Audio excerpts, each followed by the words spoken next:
It's 5:30 p.m. and the Planning and Zoning Commission for Thursday, June 23rd, 2022 is in session.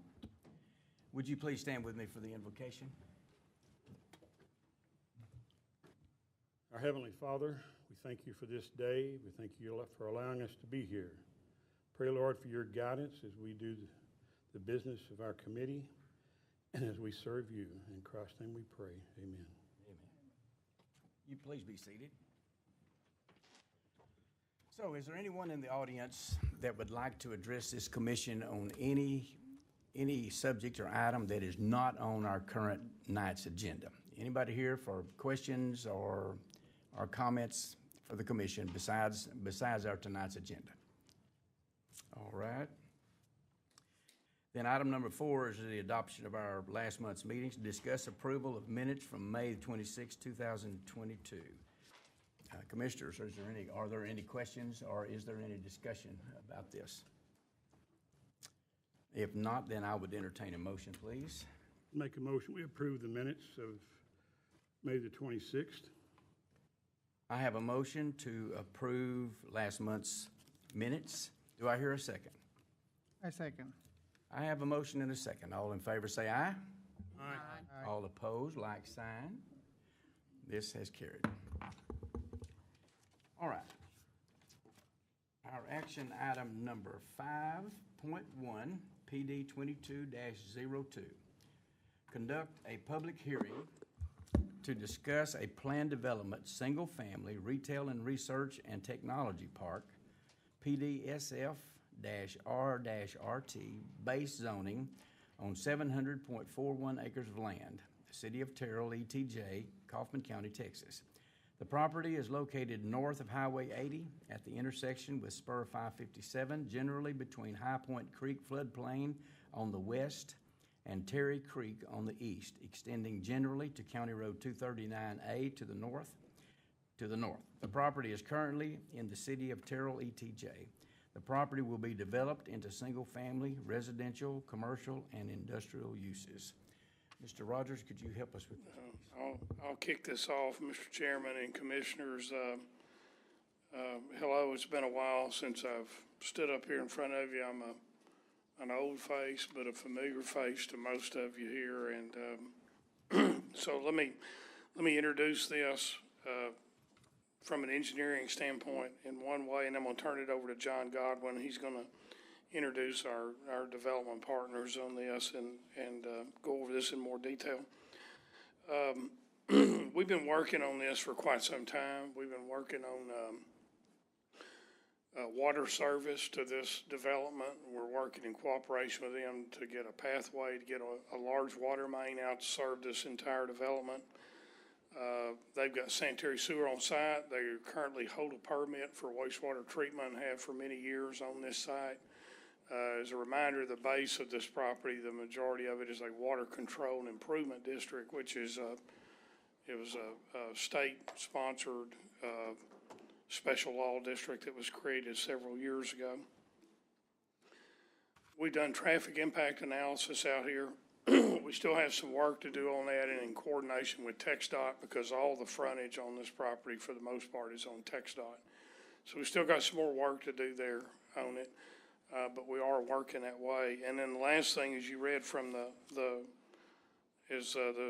chairman noted, there was a couple of words creek on there. So there's a lot of floodplain on this, and we're working on flood study now. And that's probably the thing that, from an engineering standpoint, is needing the most work for me right now to get this thing going. They want to do some reclamation to bring part of the property out of the floodplain and use it for development purposes, and we do that all the time, but we got to see the proof of that, and we have to see the details of that, and that's still something we're working on with them. But we feel like everything's moving along in the right direction here. We've done a lot of meetings, a lot of work, and they've been really good to work with. So I'm going to turn it over to John Godwin, and John's going to introduce this item from a development standpoint, and your item tonight, which is really to discuss a PD that they want to form on this property. Thanks, Steve. I'll try to be somewhat brief, but I want to make sure that we're comfortable with what we're doing. First of all, just some of you were able to be at the May meeting, and you heard a presentation, and kind of helped hopefully for all of us to put that in context, that this is not just one subdivision or one development or one TERS that stands all by itself. We're working on 3 different TERSs. You approved of a sort, we'll talk about that later, one last month, and you've got one tonight to consider, and then you're going to have one on your agenda for next month as well to consider, so that those can pass on through the process. The process is a little more complicated than normal for different reasons. One of those is all or most of these properties that we're going to be talking about today and last month and next month are not inside the city limits yet, and so that's a big difference. It's not just a typical zoning. It's also a PD, a planned development zoning, so it's a little bit different as well for that purpose.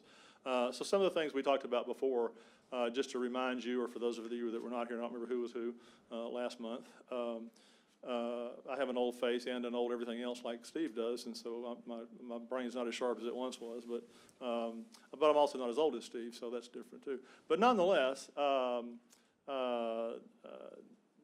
this area, this entire area of West and Northwest, Terrell, and others as well, but those are the ones I work on for the most part for the city on a part-time basis.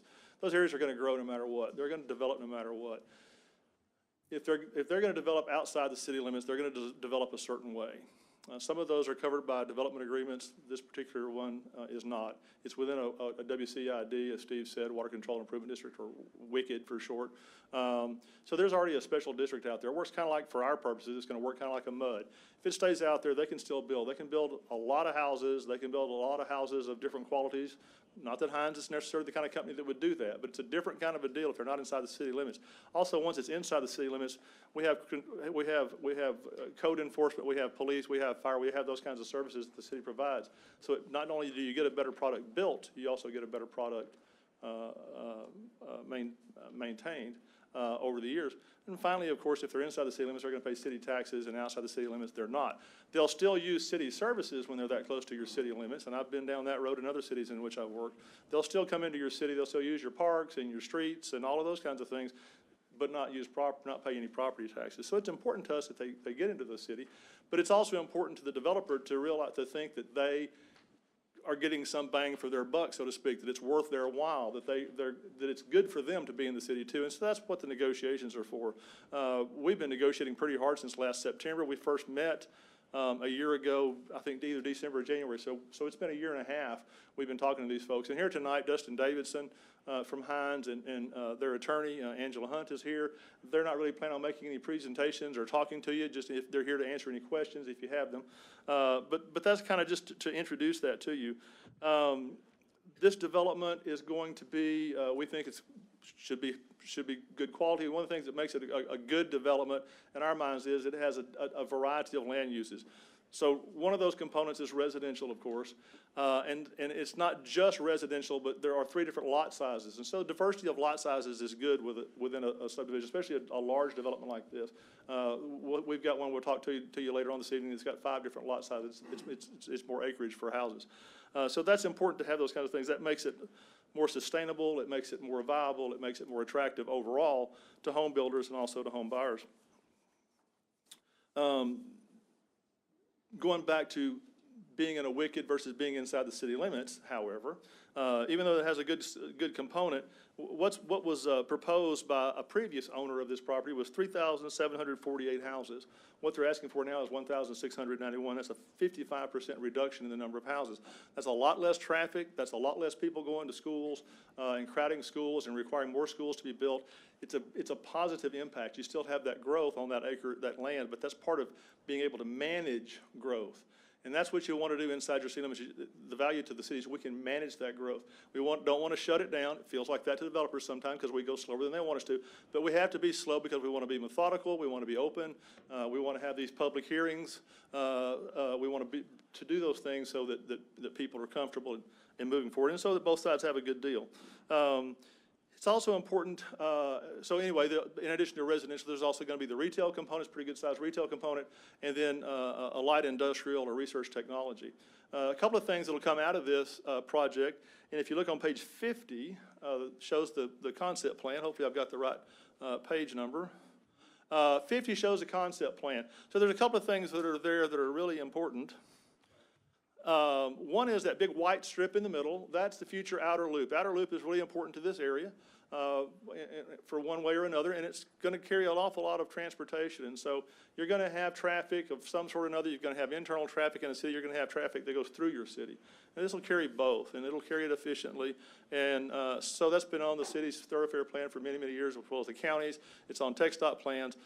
So they're dedicating this strip of land to the city. The city then will be able to gift it, donate it to whoever builds this road when it comes time, presumably TxDOT, but it could be somebody else. And so that's a huge thing there. Otherwise, their plan was to build houses on that, more houses, smaller lots, where we're going to instead have a highway at some point in time. But in the immediate future, it'll be open space. Then Highway 80, there at the bottom of the page, of course, can be a dangerous road now. If you go down there, especially, go in both directions, it can be a problem. So improvements will be made to that. You know, last month before last, you guys, many of you, all of you maybe, talked about the importance of the TIA and following the TIA, the Transportation Impact Analysis. And so that was really important. And one of the things that's really crucial to the success of this, we believe, is that what we're calling a backage road. And that's that road that just runs parallel to Highway 80 above it, from east to west. So there's been a lot of negotiation over that, but that road will be built, and that road will have a big impact because people can go east to west. They can get out without having to go onto 80 if they don't need to or want to. And to put this into perspective, the far right piece of property over there is the old racetrack property. Those of you from here are familiar with that, I assume. I've seen the old pieces of a racetrack sign, so that's my familiarity with it.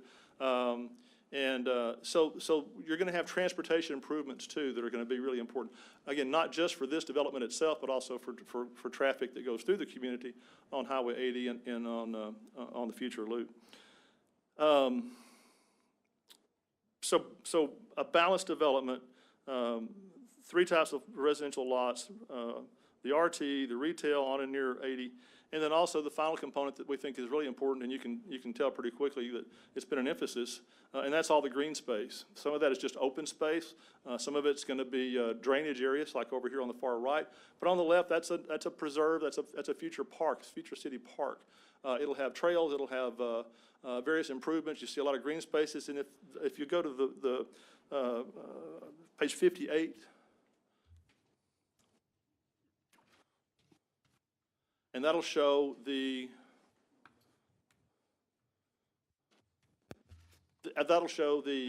parks.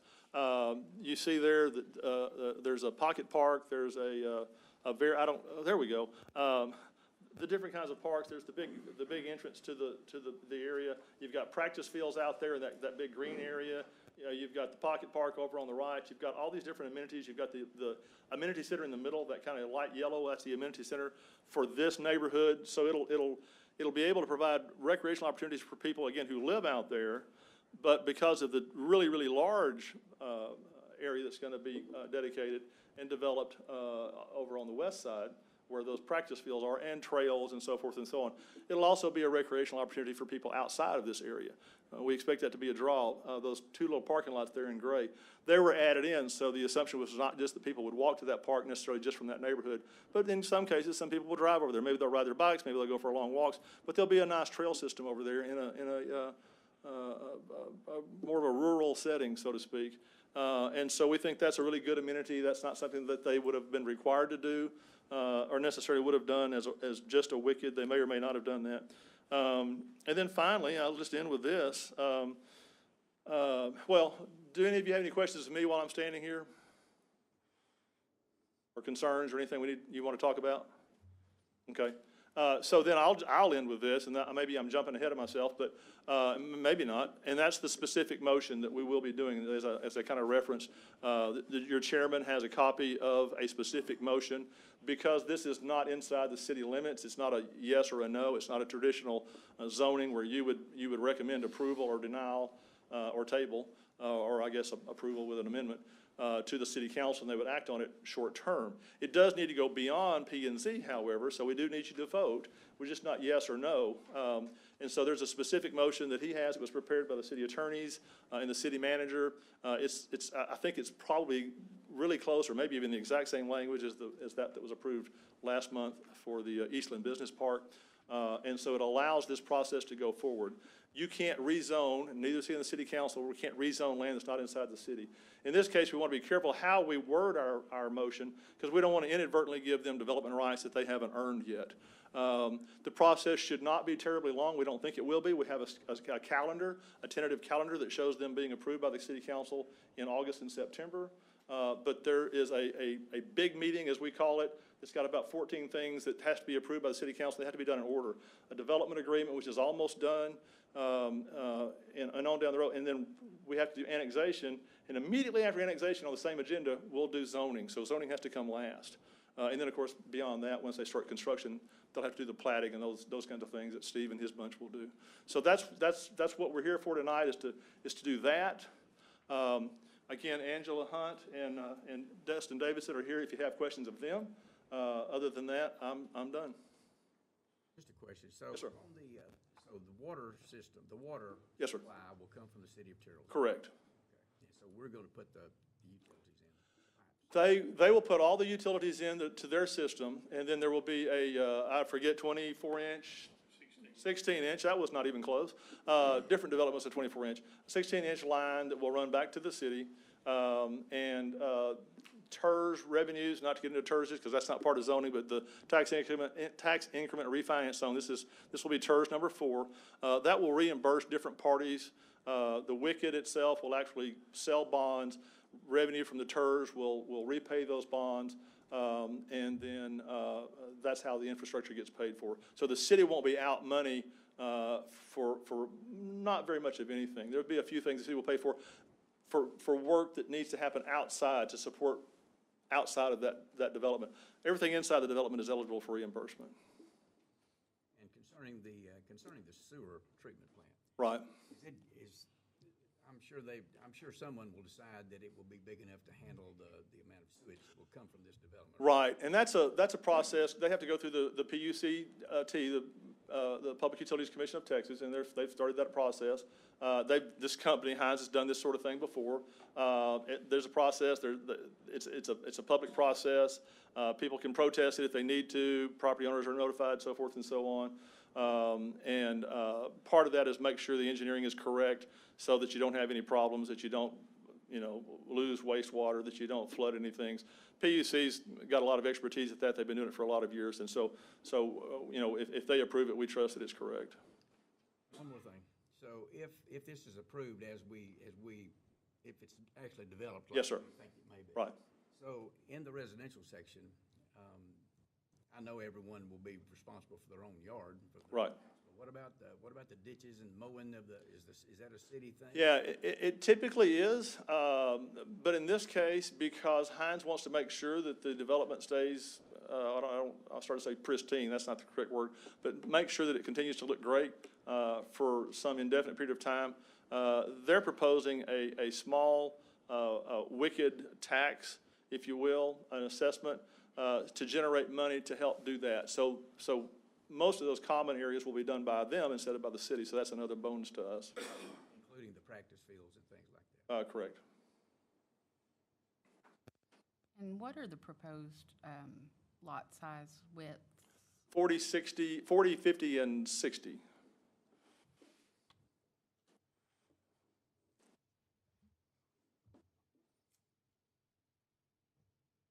other questions, commissioners? Any questions from any of the developers or John? No discussion? Thank you. Thank you. I will now open the public hearing. Is there anyone in the audience that would like to come forward and speak briefly for approval of this PD? Anyone here would like to speak in favor of it? Give us your name, please. Good evening, Mr. Chair, members of the commission. I'm Angela Hunt. I'm the attorney for Hines. I just want to thank this commission and all the city staff that we've been working with on this for a year and a half. We're very appreciative of their time. We're here to answer any questions that y'all might have. Thank you, sir. Is there anyone else that would like to speak in favor of this approval of this PD? All right. Is there anyone in the audience that would like to come forward and speak in opposition to approval of this PD? No? Then I will close the public hearing. All right, so is everyone pretty clear on what we're doing here this evening? From my best understanding of this, is the request is for a plan development to begin to move this project forward. But the plan development will not move forward unless certain conditions are met, one of which is there has to be an annexation of the land so that we in the city of Terrell, and some other things that have to be, it's already been discussed and I think hashed out on what's going to be done. And I'm sorry to interrupt, just all those documents have been drafted too, so we're very far down the road. Okay. So some things have to happen before it, but if you have questions about that, we can ask, or I will be happy to entertain a motion. I guess I'm curious as to what is it exactly we're approving, right? If it's outside the city limits and they don't have approval. The motion's gonna help explain that, Garrett. If you'll go to page 15 of the agenda. So the goal here is we're agreeing to let them develop the property as they propose under a PD that gets created after certain things have happened, like a development agreement signed and certain things are met. So there's still steps to be done. This map here represents the current zoning that's out there now. So you've got highway corridor, which is kind of the purplish color. You have the racetrack property, which is about 90 acres that they brought into 610 acres to make 700 acres. The red is their water control and improvement district, and it's outside the city limits. So the action we're asking you guys to take is say, we agree in principle that their 700 acres can develop like that site plan that we just had up on the map, with this industrial on one end, houses on the other, with 40, 50, or whatever, 40, 50, and 60-foot lots, whatever it was, those numbers that are on it. That's our general base understanding. In order to do that, they have to annex us into the city limits, because we can't zone it because it's outside of our city limits. So the PD is creating a mechanism for us to say, if we continue to have a successful marriage and we get along to the end of it, this is how it's going to go. If for some reason we don't, which we don't foresee, it keeps the base zoning that's out there now intact as it is today. It's really a simple motion, Garrett. It's not real complicated, but that's the idea. Everything stays like it is until actions are taken by them, which will facilitate the creation of PD 2202. They still have to go to city council with this as well. There's still some more layers of approval. Yes. If I remember correctly. I'm sorry, hang on. Angela, do you want to add to any of that? Is that helpful it's helpful for me to say that, but I don't know if you want to. You generally agree with that? I do. Let's make sure we're very clear about this point. I think this is the key of what you're asking, Garrett, in the action. And I don't want to step on the toes of either you or your city attorney, but I would put it like this. We have to be in the city limits before you can actually approve the zoning. So this is an approval pending the annexation of the property, the development agreement approval, and the TERS creation. Those items that will be approved at the council level at the same time, they get your approval, pending approval before them on the zoning. And it'll be all wrapped up together at that hearing. Any other questions about that? I want to make sure we're crystal clear, because Angela's said it better than me, and she's a lot better looking than I am, but the basis is that we can't do anything with this property because it's outside the city limits, except plat it, under our platting rules. But we're trying to agree with them that we want They want some things from us, like water. We want high-quality development, and they want that as well. And so we're trying to package that into something to take the step. They need some level of approval to keep going on this to the next step, and this is their first their first approval that they need from the Planning and Zoning Commission. As Angela said, they still have to come back to City Council and get other approvals, annexation number 1 and other things, the PD itself as well. So they've agreed to allow this 704 acres to be annexed into the city of Terrell. Is that what I'm understanding? It's 610 acres of annexation. Okay. But the entire development, because they bought 90 acres, is about a little over 700 acres, which is in that site plan that we looked at. It's complicated. Again, part of that, what they've got, again, the racetrack 90 acres, which is this bluish color on the bottom right-hand side of this map, and the green and the pink. That's where the pink is where the old service station was at. It's now torn down. So they bought all that because the good thing for us is that gives us, as John said, and I don't think we made this point clear, we're working cooperatively on this because we asked them and we strongly encourage them to buy that property, because if you got to go back to the site plan, because this kind of helps crystallize the point here. So if you'll quickly get to page 50 again. One of the keys to this for me from a traffic safety standpoint that we all like to talk about is apple pie and all that. This white line at the bottom here that John's talking about, left and right there, that traverses through there, that's a backage road that's going to move traffic. So if I live over here and I don't want to get out on this frontage road of US 80, it's very unorthodox, and I want to get back into Terrell, well, I've got a pathway now through this on the right-hand side to make that movement over to US 80, over there where the racetrack station was, to safely get on 80, as safe as you can be, and make a movement that way. We thought this was a key part of this development working now and in the future, and they've worked cooperatively with us on that.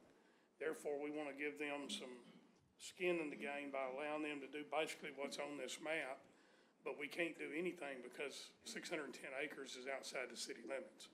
And so the action we're asking in this motion tonight, when you hear it, is basically to continue to cooperatively move forward, but it doesn't change the zoning unless they annex and they do what they say they're going to do. Otherwise, the zoning stays just like it was on that first map that I showed you.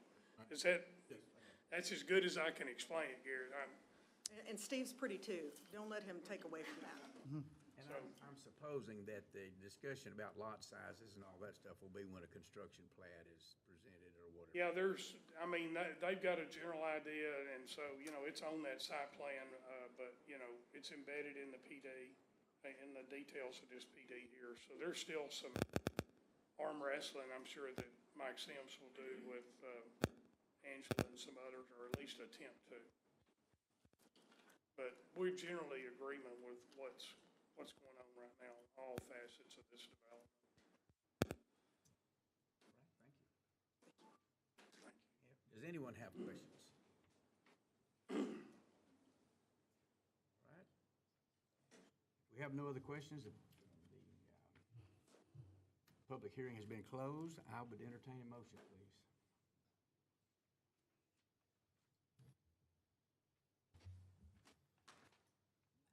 I'd be glad to offer a motion to approve the planned development, single-family retail, research, and technology part, 701.41 acres, North Spur Development, PD 22-02.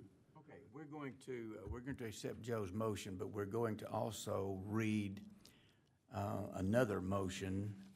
Not another motion. We're going to read an addendum to the motion that's made so that we make sure that this group of people will do what they say they're going to do, basically, so that it's outlined exactly like we intend for it to be. So let me just read that. I move to recommend to the City Council that those portions of PD 22-02 currently situated within the city limits remain in highway corridor zoning until such time as the City Council has considered and approved PD 22-02, following further negotiations and approval of a development agreement for the voluntary annexation of the remaining portions of PD 22-02 that are currently situated within the city's extraterritorial jurisdiction. So, I didn't mean to override his motion, didn't intend to do so, but I just wanted to add to that in a prepared by our attorney counsel to make sure that we get this correct. All right? So I have a motion. Now, do I hear a second? I'll second. I have a second. All in favor say aye. Aye. All opposed, like sign. This has carried. All right. Thank you.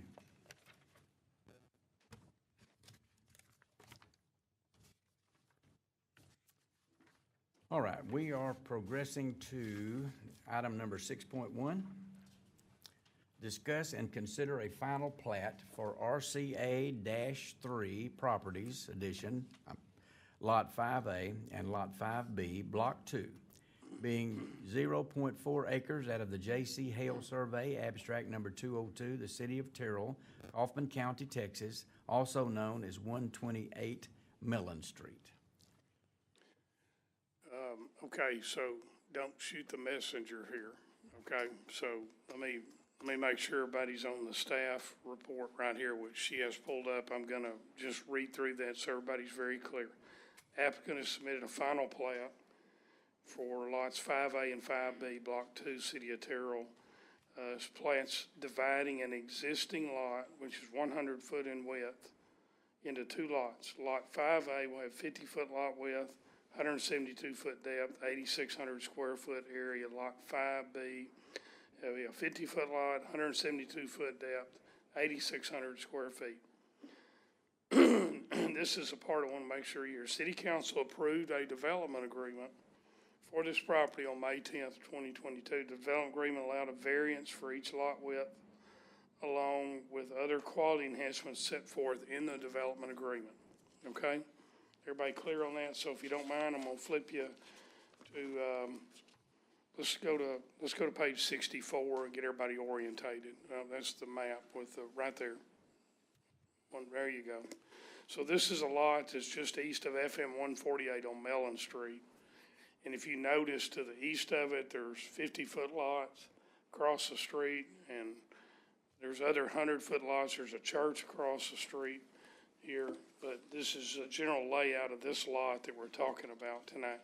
So if you'll go to page 66, which is the development agreement, a couple more pages, please. So you have a development agreement for 128 Mellon Partnership. And in this development agreement, if I call your attention to the Article 2, go back a page, thank you, Article 2 there at the bottom of the page, it says it's got to be 100% masonry, high-quality brick. On the first floor, second floor, 75% of it has to be high-quality brick or stone. Then I'm going to turn to the next page, and I'm going to call your attention to item D there, that they are required under these 50-foot lots to build minimum 1,850 square foot houses on these lots. You notice under E, there's a 21-foot garage setback. And then item F is a large shade tree. And then item G is addresses the front facade, 96 square feet of facade, porch being a minimum depth 7 feet, 10 foot wide, the porch consisting of 33% of the front side of the house.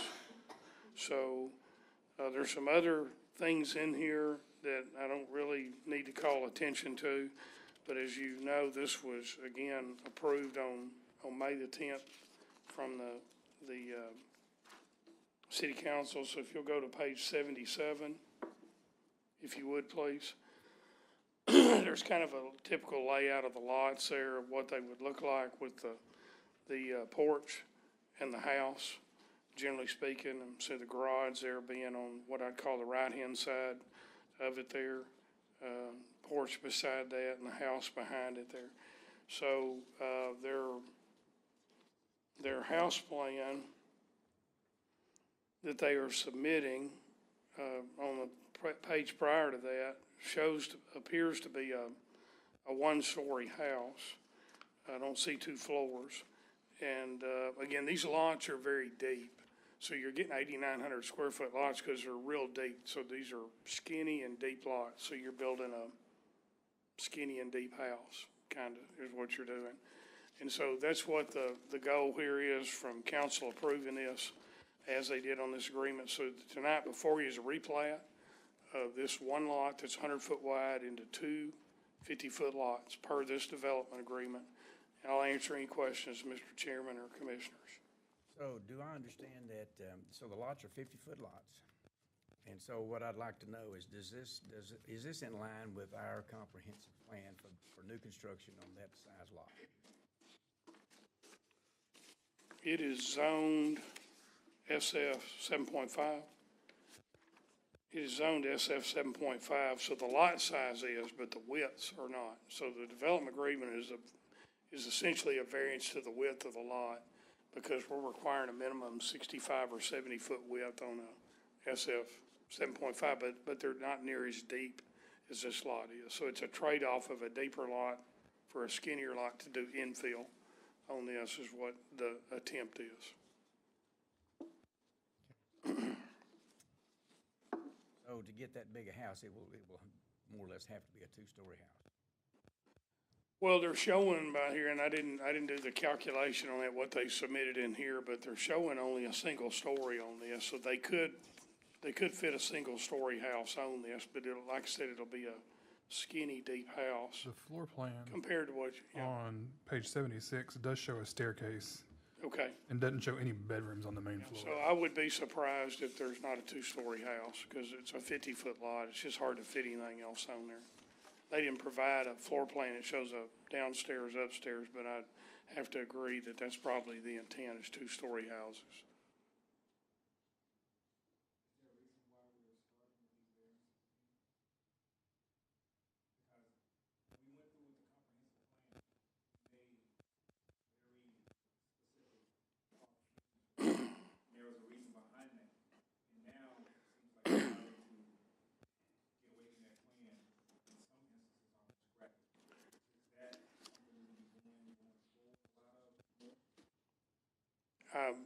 I can't answer that because council's taking these actions, Trini, but I would say that there is a big push to do infill. And with the current lots that we have now, it's hard to do infill with the way some of our lots are currently laid out. That's the best way to say it. So yes, they are varying in cases. Does it fit the long-range comp plan? It's not exactly in line with it, but it's a promotion of infill lots, which is good in some ways because it's easier on infrastructure by doing that, by infilling lots if you can. And we have developers willing to do it. Building 2-story houses around 1-story houses is probably not a good long-term idea all around town, but I don't think that's the case. I think we're just having certain pockets of this based on current lot widths, is what I see. You have a replat in front of you. It's basically enabled by the development agreement that the council approved, and so that's what asking the commission to take action on, Mr. Chairman. It was a buildable lot without being subdivided, is that correct? Say again? It was a buildable lot at the current size Yeah, it was without 100 being. foot wide. It just would be a really wide lot. It'd be a big lot. So if I'm seeing this right, is this saying that this house is 50 feet wide? Is that what No, the lot's 50 feet wide. Yes. How wide is the house? Do we know that? Well, he's got it drawn on here. I'll have to, hang on a minute here. Let me, Shows 50 feet. It says 40. can you zoom in on that? Of course, this is not a construction.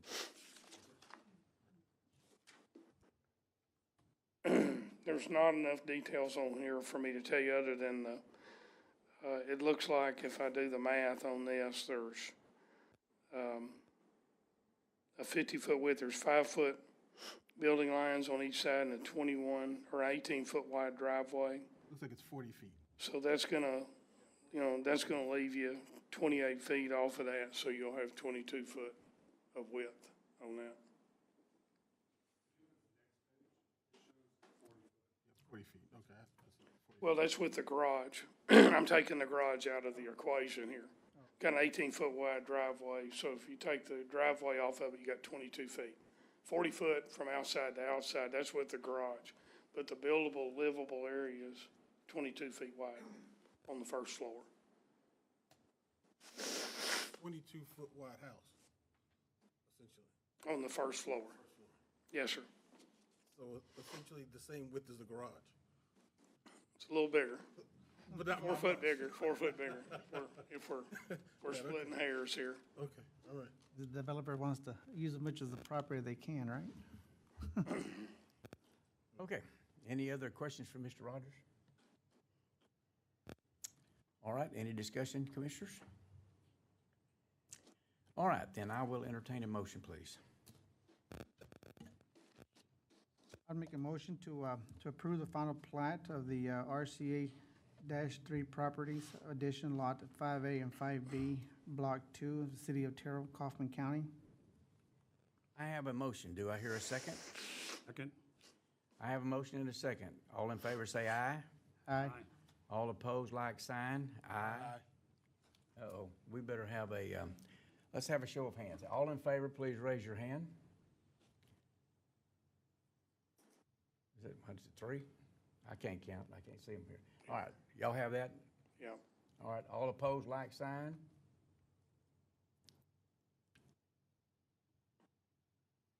How many is it? I got, I'm opposed.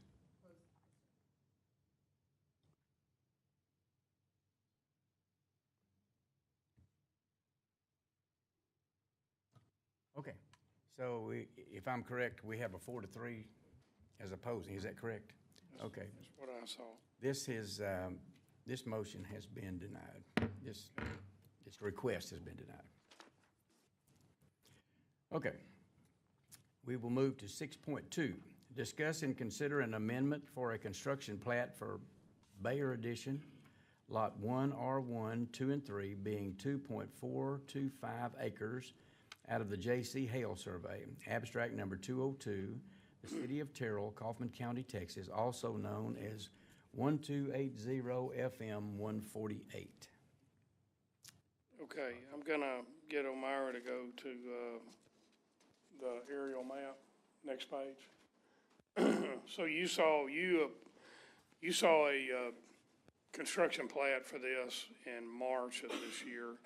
And by the way, Jake Fears is here. Jake's the engineer on this project here. So to get you orientated with this, always have to have those, depending on who it is, those landmarks. So you have Chick-fil-A on one side and Specs on the other. So this is bounded by those two. So there was a Shell station, there was a service station there for many years. And there was an empty lot next to it, and then there was another lot created in the back. And so the developer bought all the property, removed the service station, the tanks and all that, and split this into 3 lots. And you approved that construction plat in March of this year. Since then, we've run into a couple little minor hiccups, and the request tonight is to amend that construction plat. If you'll go back to the construction plat page, it's hard to see on here, and I hope you can see it on the screen in front of you, but O'Mara is circling around an offset now. So that line coming off of 148. That line was right there, and it's a straight line all the way through. And what we found is that middle lot does not have enough width to do what they want to do on it, and they're needing to offset that lot line. So they're moving it over about 14, 15 feet right there and offsetting that line to make it compliant where they can build 3 different things on 3 different lots. The other thing they're doing, there's a line, Omar, I don't know if you know where it's at there, it's coming off the back, right there. there's a fire hydrant lead that needs to be brought in from the back and a fire hydrant placed right at that location there. And so Jake has accommodated us by amending this construction plat, and the request is simple tonight. We support amending this construction plat to make those two changes. Putting in an offset lot line between the lot 1R and lot 2R, and to add the easement for the fire hydrant in the middle lot on 2R. You got anything else to add? Okay, that's it. I'll answer any questions, Mr. Chairman, or any commissioners. Anybody have a question about this? That's all they're doing, is just widen it out a little bit to meet Yeah, requirements. they need more width on the middle lot to make it work what they're doing in there, and we think this is a good idea for what they're proposing in here. Any other questions or discussion? If not, then I will entertain a motion, please. I'll make a motion to approve the construction plat for the Buyer's Addition, Lot 1R1, 2, and 3, being that of the 2.425 acres out of the John C. Hale Survey, abstract number 202 in the city of Terrell in Kaufman County, Texas. I have a motion for approval of this construction plat. Do I hear a second? Second. I have a motion and a second. All in favor say aye. Aye. All opposed, like sign. This has carried. We're going to move on to our last item. And I've had an opportunity to just have a brief overlook and understanding of what may be presented, and we're going to have a presentation here from someone. And if you would, ladies and gentlemen, whoever, if you keep our comments just as brief as we can, so we don't have a extra long. I mean, when we get hungry, we get mean. So, no, I'm just kidding. But if we could have brief comments from whoever would like to come, please do. Are you getting this pulled up on my?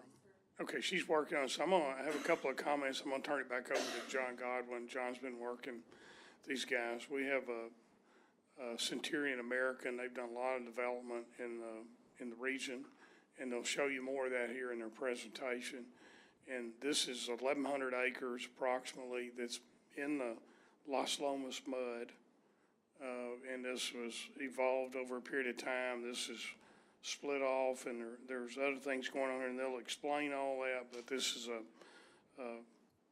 separate part of the Las Lomas mud. It has separate ownership now. That is, we've been working with them, and we're ramping up our discussions just like we have the other. This is not an action item. I'm not asking anybody to do anything. This is just an introduction. Let them kind of tell you a little bit about their project. I've asked O'Mara to email all you guys this presentation after the meeting so you can go back and look at it at home, ask questions, and I'm almost certain they'll be back at a future date for you to ask a lot of questions and get a good understanding of the development in general. John, I'm gonna let John get up. He's gonna introduce them, and then they'll introduce their team that's here tonight. So just a few comments about this. One is, we don't like the name. Just to be on that, internally we've been calling it the Arboretum Estates for quite some time. And part of that is not just because we prefer a name, but because some names are confusing. Because if you have preserves and if you have this and that's in your community already, it can be confusing and people can get lost trying to find it. It's not good for promotions. This is another mixed-use district. This is another area that I talked about earlier, kind of tangentially, that will be a TERS as well. This one actually has 5 different sizes of lots proposed, up to half-acre lots, which is a real positive thing. The developers have been tough and periodically angry with me, but they've also been really great to work with, and so they put together a really good development. It also includes multifamily, and within all of that, the total number of houses, residential units rather, that were originally in this was 4,531, down to 2,980. So again, the number of units is down significantly, about 1,600. There's also a commercial component, mostly up on the spur FM 148 and Interstate 20. And there's 177 acres for light industrial research technology that they've sold to a developer of that type of property. It does also affect the road systems. It extends Los Lomas Parkway. It extends the outer loop, and so there's a dedication again for the outer loop, not as big as the last one we showed you, but there's one for that. They're offering, giving 16 acres for an elementary school out there. They're giving land for a public safety site, fire station, most likely, some of those types of things. Also, again, parks and open space. Again, on our schedule, this is expected to come back to you. It's a July meeting, basically the same schedule, a presentation, vote the next month, presentation, vote the next month. This is the third in a series of 3. So this is the last one you should be seeing along this lines in a while. And I'll just introduce Sean Terry. Sean Terry is with Centurion American, and he may or may not want to introduce the rest of his group. So thank you. Thank you all very much. John's been the tough one. Don't let him fool you on that. So we'll try to get through this quick. My name's Sean Terry with Centurion American. Bernard Moyetti's back here. He's our owner. We got one guy we go to, and he's the guy that runs our whole company and started this. We have Jack Dawson and Graham Maxey. We have our engineer here, and we also have a representative for the industrial commercial owner, which was Jerry Jones's group that came in and bought that. So I'll try to be brief and get through this and answer your questions that you have. If you want to go ahead and go to the first slide, and I won't read all this, but we established in 1990. We've developed over 100 single-family lots in dozens of premier communities. We're used to doing mixed-use developments. If you go to the next slide, I think we show the Statler Hotel. If you've been to downtown Dallas, we brought that back to life 5 years ago this October. It was a project that Dallas was looking at whether they were going to tear it down or revitalize it, and they came to us, and we got it opened up, and it'll be our 5-year anniversary in October. Next slide, please. Collin Creek Mall redevelopment. If you've ever been up to Plano over the years, we're actually in the process of redeveloping this today. It's 100 acres that sits right off of 75, so we're going to bring that back to life as well. The Riverwalk at Central Park and Flower Mound. This is a project that's already been completed and done. You can actually go out and see this one today. We took a raw piece of land, actually made a Riverwalk on it, restaurants, really a good mixed-use development there. Legacy Hills up in Salina, it's something that we're going to have 18-hole golf course on. It was about 3,200 acres. You have the tow road there. It's something that we're going to be very proud of. It's ongoing as we speak right now. Kind of a summary, it's 1,108 acres, just located west of I-20 and FM 148. As John talked a while ago, 2,390 single-family residential home sites made up of 40s, 50s, 60s, 70s, and some half-acre lots. 144 acres of ponds, open space, parks and trails. 298 acres of retail and light industrial. Through the whole process, they know they have to abide by your technology. We worked with the EDC a little bit. We're going to continue those discussions further with them to try to attract stuff. If you go back to that back slide, I want to point something out. The 40-acre Arboretum Natural Preserve site. We'll show you some pictures here in a little bit, but this is something that, we got started in this process. Again, we're in the ETJ. We're going to come in and bring water. Today, Rose Hill has the CCNs. We're going to work with the city to decertify that, give the water CCNs to the city, as well as we're going to have another package plan out there that's going to be able to take care of all of our area there that'll also be turned over to the city. 16-acre school site, 7-acre sports park, and a 2-acre EMS site. That's about $2 million worth of land that we're giving over to the city. So we're committed to the city to make sure this is something special. If you'll go to the next slide, it kind of shows the location again, where it's 148 and 920. Next slide, please. The concept plan, as we talked about, it's a lot of moving parts here. I don't know, I apologize. We have copies for everybody if you want one after we leave. I know you have it on the deal, but we can give you all the copies if you want to hand those out. If you see, we have 981 developable land. Multifamily is 35 acres of that. The retail is 18. Industrial is 177. Retail light industrial is 177. 103 is the retail light industrial. Single family is 564. School and civic, Arboretum is the 40 acres. Open space and amenities is 18. And so, again, we have 5 different lot types, which we feel like will be a real community that someone can move in, maybe a starter home and multifamily, and work your way up to your lifetime home. Once you get grandkids and they want to move out there, then you can go back and downsize. So we think this is going to be something that's going to be a lot of open space and just a really neat place to be. Next slide, please. This is kind of our amenity center. So we're going to have 2 amenity centers in this development. We know a lot of times we go in and develop things as council or P and Z, you hear a lot of, where's the amenity center? As a developer, we're going to put that in. We know something this size, we need 2 of them. So in our phase 1, when we go in, we're going to have, this is our phase 1 amenity center.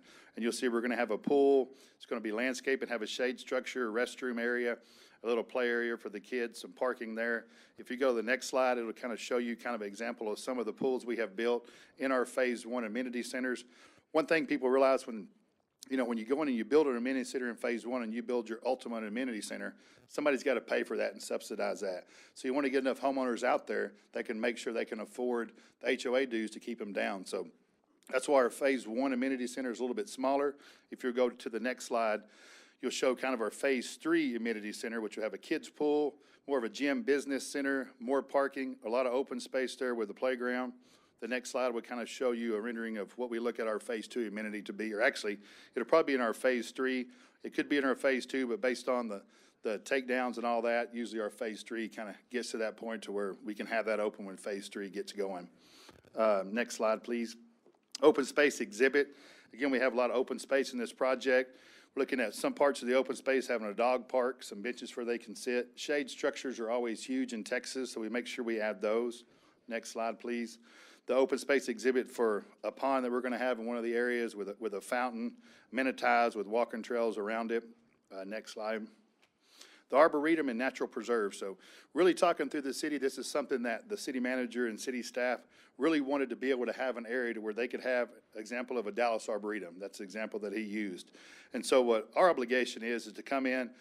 We're going to build parking that'll hold about 51 parking spaces. We're going to have about 40 trees that are going to be hardwoods that are going to surround that area, if you can tell, around the parking. We're going to have just a walking trail that kind of goes around the pond feature there. And so basically, the city asks us is, don't give this land to us, build it so it can be used today, but ultimately it's going to be up to the city when they want to build the Arboretum, how it looks, things like that in the future. But being able to have, and trail and bench is kind of just an example of what that could look like there. And so next slide, please. Street sections, 130-foot right-of-way. This is kind of the Los Lomas Parkway north of FM 148. You'll have your trees. You'll have monolithic curbs. Next slide. We got 4 slides here that kind of show 100-foot right-of-way as it breaks down and comes into the residential. Kind of Los Lomas Parkway south of FM 148, the paving section there.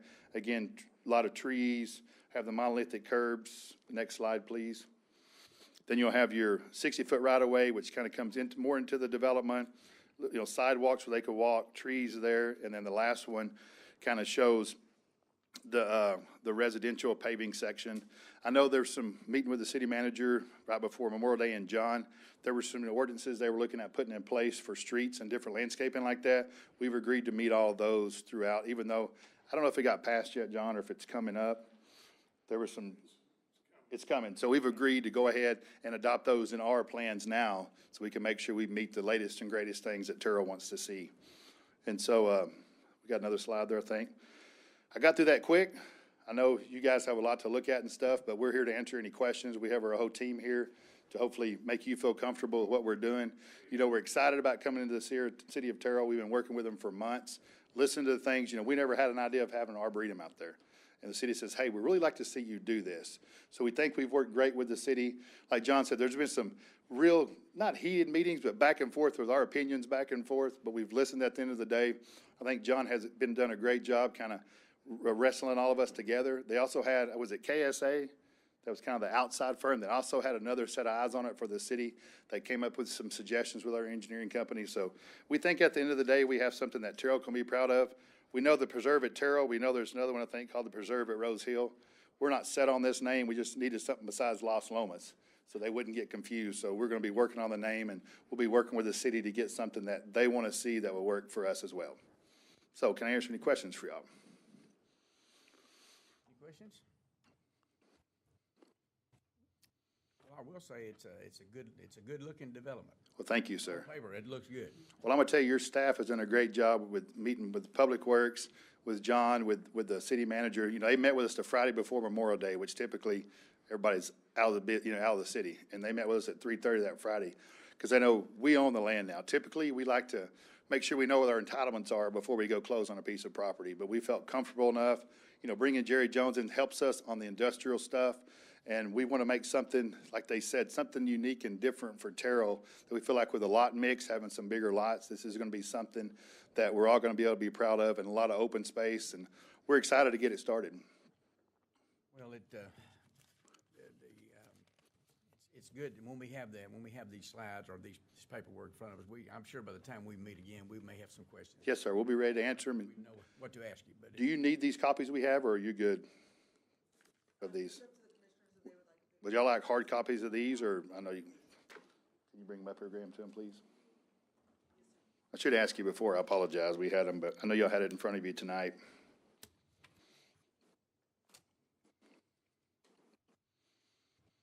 What's the time frame on looking at? You know, we're ready to go today. One thing about our company, and Murdad Moyedi, our owner, we don't buy property and sit on it. That's not us. We're actually the developer of the property. And so as soon as we can get our entitlements done, I think the previous group y'all had with Hines are great developers as well. And I think something when it's a little tricky, and I think, Garrett, when you were talking earlier about, well, why are we proving this now when you're not in the city yet? You know, the development agreement part of it.